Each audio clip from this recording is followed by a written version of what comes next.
roundabouts coming later on as a topic, but that's good. Oh, sorry, that was a bit. Sorry. A little bit of gas. Maybe the signal left about now. That's it. Off you go. That car's nowhere near us. There, we can't have one behind, and then signal comes off. That's good, and you just go straight on. That's fine. That's if you knock it a little bit too hard the other way, or knock it or flash the other way. So this one is good to have novice gas because I might have to brake in a second if a car comes the other way. But no, we're good. So we get left turns will go over maybe later on about an hour's time, but the main point is that is the gears and the braking. If you get those two things good, you find the turns kind of naturally happen. Whereas if you can't do the braking and the gears, it all falls apart. So next road on the left. Okay. It's because you're doing the mirror there because we haven't really mentioned that before, but you did that in those lessons. Okay, so do you need to indicate? Yeah, sorry. That's good. You always indicate when you turn because you don't know what's around the bend. That's the way we do it. Okay, so I'll put us up on the left just before the side yard. I do just kind of just where the shadow of the lamppost is roughly. Just left a little bit, that's good. Okay, we're not too bothered way around here because it's very quiet, so just left a little bit more. And then we'll actually go back. This will come in a moment once we're in the gears. Okay, and then what? The clutch is down. Oh, that's it. No, Okay. that's good. Yeah. So if you want to turn off, just remember now. That's it. Then tap the button again just once. Okay, it's always the case for the cameras, that is. So once you've got second, next is of course up to third. You don't have to go 3, 4, 5. You can if you want, miss them out as you go up. But for the moment, we don't do that because it complicates things. You often miss them out when you come down, so in a bit we'll be doing 4 down to 2 or 3 down to 2, or you can do 3 down to 1. But when you go up, you're going to build up in order. But you don't absolutely have to. Okay. The reason I don't do that to begin with is if you go to get fourth, which other gear could you get from second if you're not careful? Oh, accidentally reverse. Yep. What would that do if you go to reverse when you're going forwards?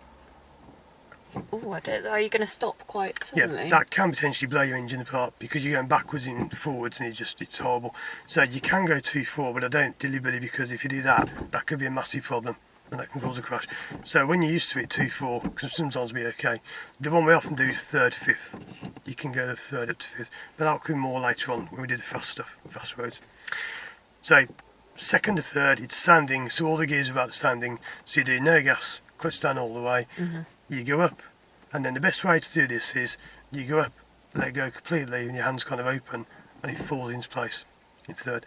None of your car will do that because some cars, if they're older or different or whatever, they may not be that easy to get in. But this one, it goes up, falls in, easy. Okay. Kind of falls into place. What would happen, do you think, if you mean to get 3, but you get 1? So you like before in a way, you mean to go up and you go down. A bit like when you go to reverse. It's going to sound horrible. Yeah, that's it. I might demonstrate this later on. It's one of the most dangerous things you can do because what would happen to your speed if you mean to go up a gear but you come down a gear? So you're going too fast for the gear, for first gear. That's it. I'm not really sure what that will do. So your speed comes right down. You can potentially stop dead on the spot. Because you do maybe 30, 25, 30, probably not that fast, but 20, 25. You come down to 1. How do people normally know you're slowing down when you brake? The bar on the back of Yeah, the car that's it. will come on. But when you go to 1, they don't. You'll just stop dead. And no one will know you're slowing down. So if you want an easy way to cause a crash, you just go 2, 1, smash. That's why it's really important. So just try now looking ahead of that white van, minibus, whatever it is. Just go up, let go, then up. And it kind of falls into place. That's good, easy. So if it feels easy, it's good. That's it. Try now going straight down to 4. That's it. So it's always very simple to move the gears in this car. Not all cars are that smooth. That's one reason I choose this car, because it's very smooth on the gears. Try now looking ahead. Just go from 4th down to 2nd. That's it, and then back to 3. That's it, and then back to 2. That's good, because that shows you've got a good understanding where the gears are. For the moment, we don't bother with 5th and reverse. We're not bothered about those till later on. But that's really good. So, like before, we're going to move off 1st, 2nd, 3rd. You may get 4th, because there isn't a certain thing for each gear, but just roughly. 1 is for doing what? What's the kind of job, the first gear? Just starting off, and Yep. but if you're going slow to like turn, would you maybe That's it. be 1? That red car coming towards us was kind of slowing the bus down a bit, so that's about the gear. So moving off, like say, really slow turns in 1 is good. Second is for generally turning corners, like we did before, like left turns. It's not exclusively for that, but it's generally for that. Third is a good gear for hills, 'cause it's quite strong and it's got quite a bit of speed. Fourth is generally for cruising at 30 miles an hour. Again, it can be different. And fifth is for cruising at higher speeds. So each gear's got its own kind of job, but it doesn't exactly work like that because there are times you have to change that depending on the situation. There's loads of learners around here, by the way, so that one behind. It's our popular learner place. It's a great place to come around. Yeah, so we're going to go 1, 2, 3. When you get to, if you get to 30s, you probably will get to fourth gear. The speed limit around here, as you probably know, is 30. We haven't mentioned speeds before because we haven't really done much on the speed with the gears. But now you're getting up to gears more, you've got to watch out for that. So where I am, remember, I can't see the speedo, so it's always up to you. I'll try and help you if you're going a bit quick, but I can't always tell if you're not 31, 32. It's hard to tell that.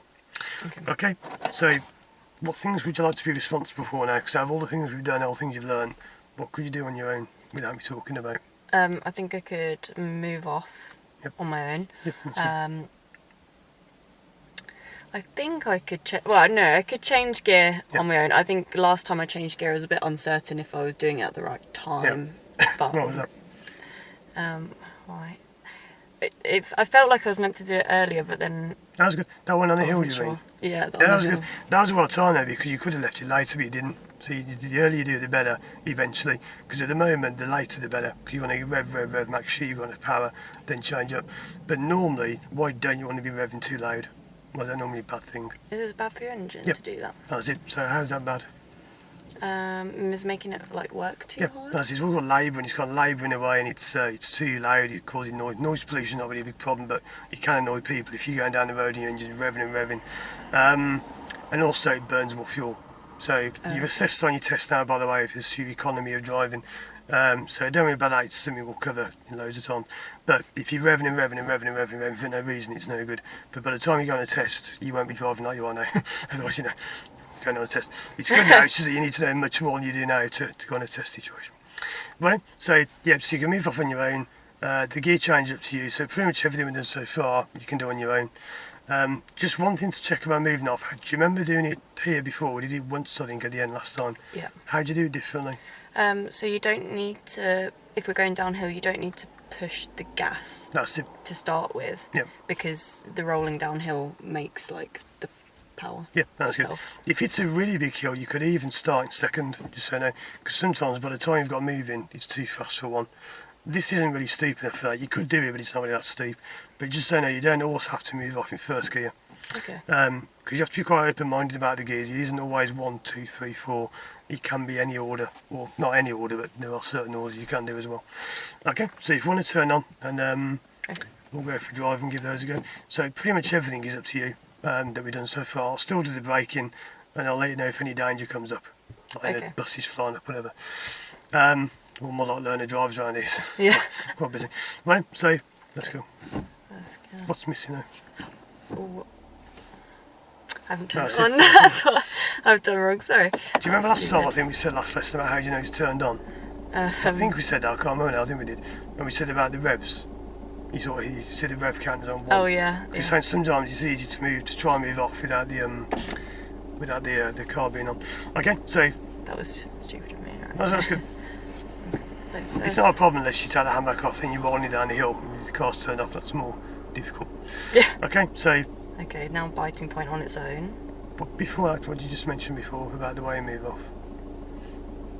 Do you remember you said about the downhill? How do you do the downhill? Yeah, so I don't need to.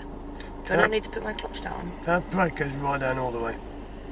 That's it. I know we did this once, did like 2 weeks ago. So the brake is all the way down. The clutch stays down all the way because you don't need any pull because the hill's going to pull for you. So now the handbrake comes off.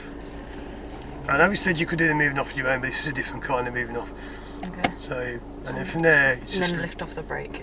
Yeah, can you definitely go? See, I have a quick look around. But yeah, it's good. Yeah. So okay. then you need to indicate. Do you need to or not? No. No. So you could because Oh, the no, roads I are do. here. It doesn't matter. That's fine. So as soon as that comes off, just to show we're not going to go.